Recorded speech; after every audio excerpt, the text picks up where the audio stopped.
So, Sam, you like theater, right? Yeah, it's pretty interesting. Well, did you know that for the Norristown, the play for the spring, I guess, it's Norristown Speaks. What's that about? Is that a play? Well, the students at Norristown can write the plays that we perform, and I don't know that much information about it, but I know Mr. Bucci knows, and that'll be a much better way for our viewers to get information. Yeah, totally, I agree.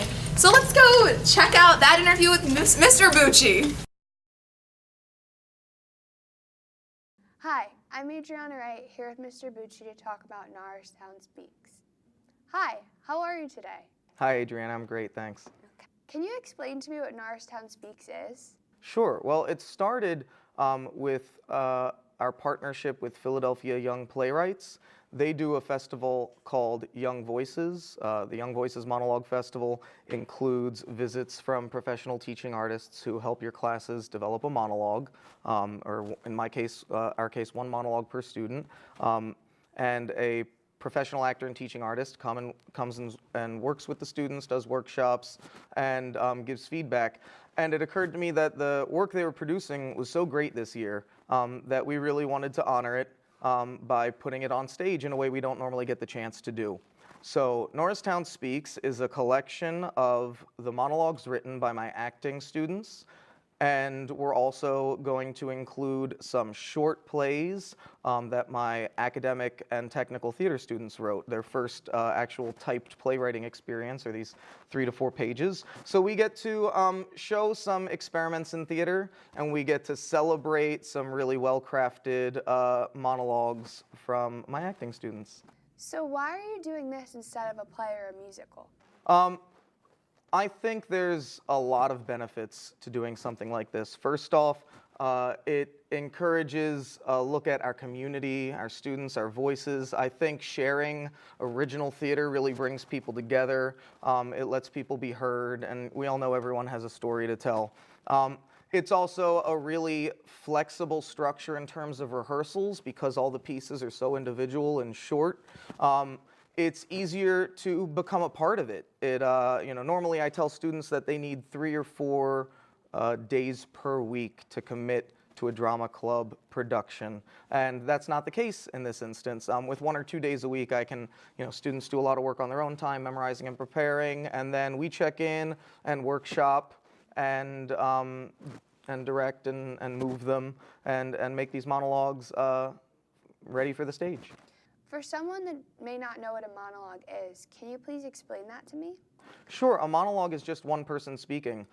You could think of it as a speech, except it's directed to another character on stage. Sometimes monologues address the audience, and often monologues will address several targets, where one person is alone on stage, and they might speak to the person next to them or address the audience and interact back and forth. You could think of Hamlet's soliloquy, "To be or not to be," as one of the most famous monologues.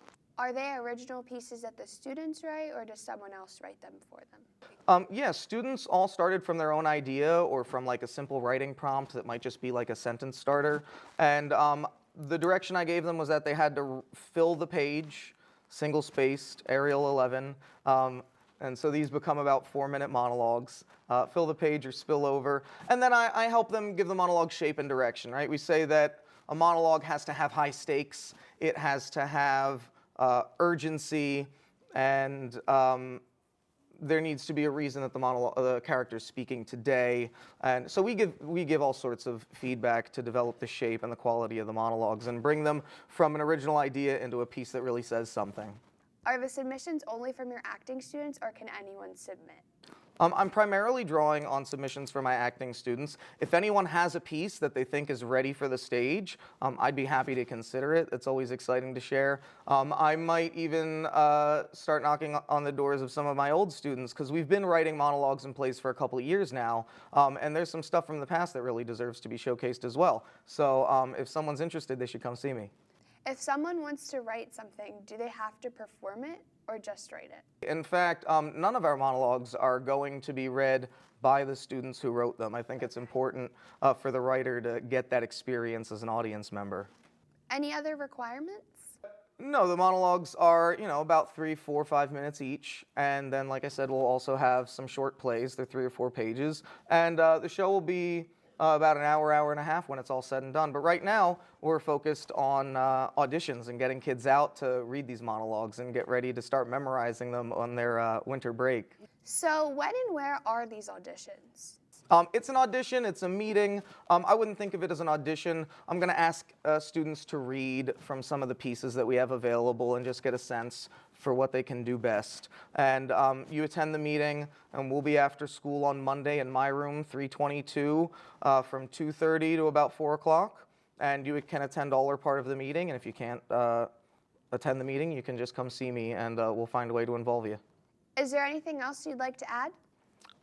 No, I think you pretty well covered it. That's my room, 322, at the end of the day on Monday. Thank you very much. I'm Adriana Wright, here with Mr. Bucci to talk about Norristown Speaks. Make sure you come out and audition.